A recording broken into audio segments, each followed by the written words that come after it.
Hey, a very non-standard Bo Mortensen video today. This is me setting up a table that I've made specifically for D-Day Replayed, which is going to be played here in a few days. So I'm setting up the table and I'm talking through how I do the stuff. The table it's almost done at this point. So I'll just explain both for the guys who are actually using the table and for you guys what my thought process, how it was done and everything, right? I hope you can hear this. I'm going to put down the mic, right? So the assignment was to create a table that could be used for the beaches of D-Day, which was a huge assignment. There's a lot of table that goes into that if you want to cover 4x6, right? So I ended up actually doing less. I ended up doing it the other way around, which, you know, people might complain, but for me that was way easier. I take a small section of Omaha-Beach and that is what I've created. Now, for this project, I've used a huge blue tablecloth, which is going to help me with the ocean ones. So this is going to cover my whole table. Maybe it doesn't need to, but that's what it'll end up doing. And there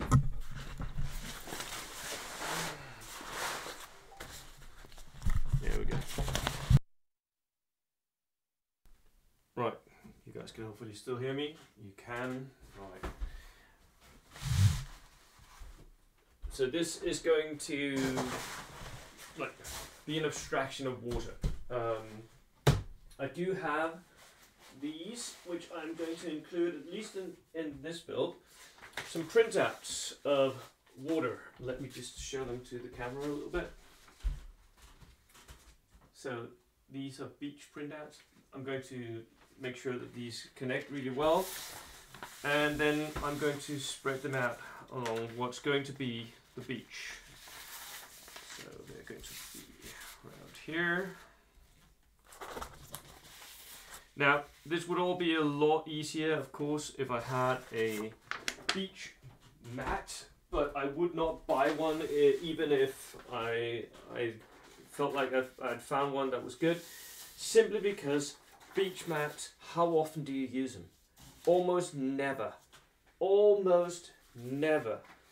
Because they're not very useful, are they? So these are going to be sort of here. Right.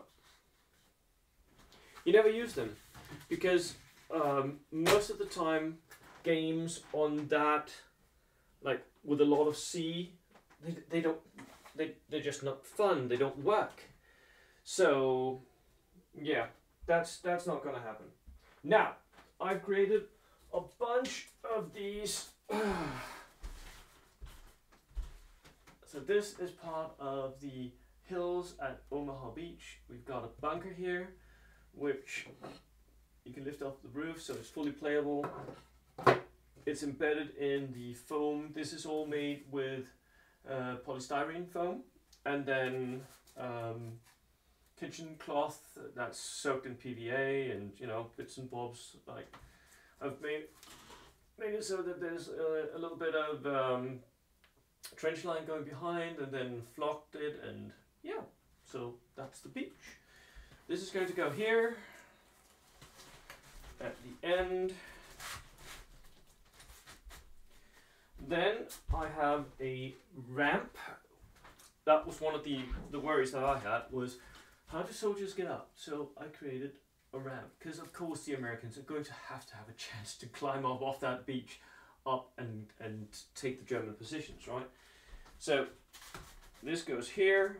Unfortunately it doesn't fit very well. I may at some point have to redo this, but you know.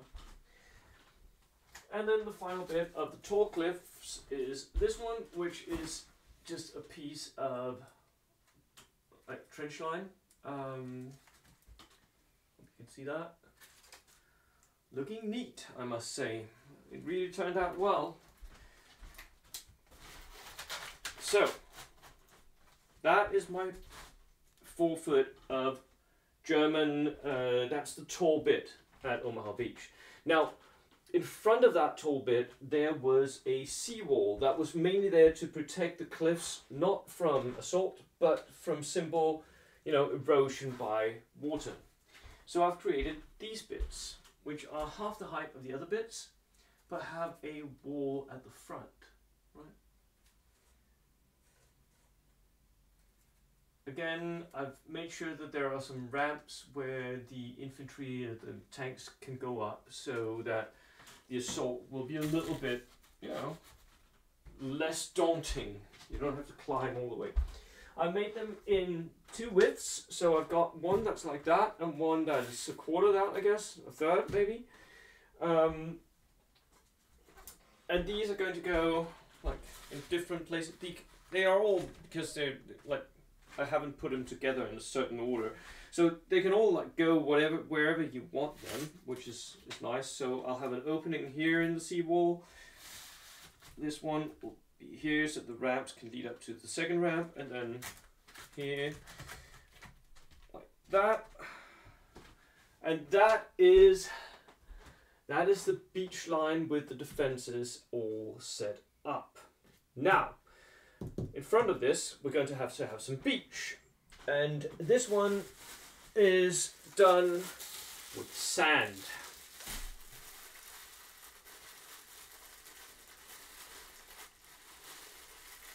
And I've got a bunch of sand from my local beach. And this is all going to be spread out here. The good thing about taking this cloth underneath is you can just basically pull up the pieces of terrain, and then afterwards we'll just pick up all the sand.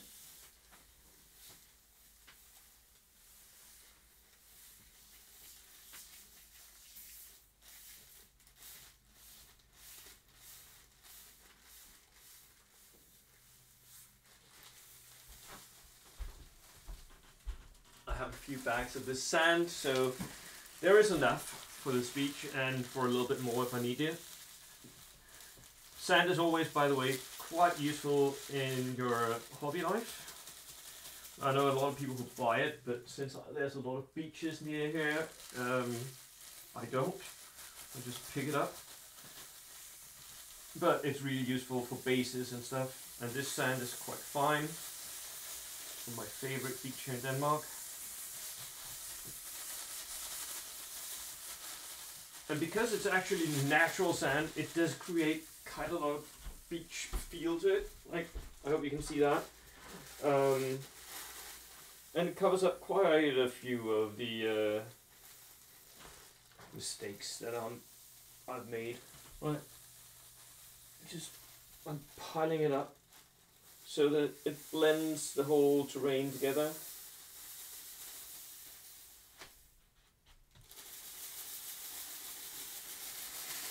Like that. Now for the guys setting this up for the D-Day replayed thing, you'll get 2 bags of this, so there'll be plenty. You can even make the beach a lot wider if you want to. Right now, since it's just a setting up video, I'm not going to do that. But so the next thing that I have is I have a few other pieces. So I got some 3D printed landing ships. They're not brilliant prints, but they work, right? And you could use them for like start off points, whatever. For me, these are going to go here along the beach, where of course the landings are taking place. Next up, I did a lot of research on the beach itself, and there are different kinds of fortifications on the beach. There was these huge logs of something that was supposed, I guess, to ward off enemy landing ships. Didn't work, but you know, they might create a little bit of cover for the poor Americans that are going to go into Omaha Beach here. So I have these. I have also a bunch of triangles. These are just matchstick triangles, and these are all going to go into the sand here in different places. Doesn't really matter where you put them as such, because they were scattered randomly around the place on Omaha-Beach. The big ones here were in front, so they go like that. Cool. Next bit of scatter terrain that I created for this project was some barbed wire. I used my usual technique. I have a video on that. So barbed wire, right? Some of them with a little sign on it, just because, you know, creates a little bit of visual interest. It says mines in German on that one. And these can, you know, they can go into the sand down here if I want to, or they can go up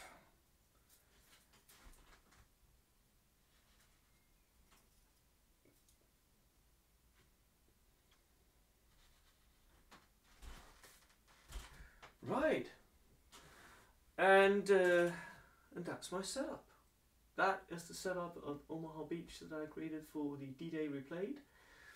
There's a lot of places where the infantry can go up, can assault. It's going to be a struggle though, because inside this bunker, if I were the German player, I would place a howitzer here, just shoot down range into the sea. But and then of course my infantry would be behind in the trench lines here, which is going to give them a lot of cover. But that was how it was assaulting that damn beach, wasn't it? So that is the project. Yeah, good luck to everyone going. I unfortunately can't attend, but that is the project done. Cheers.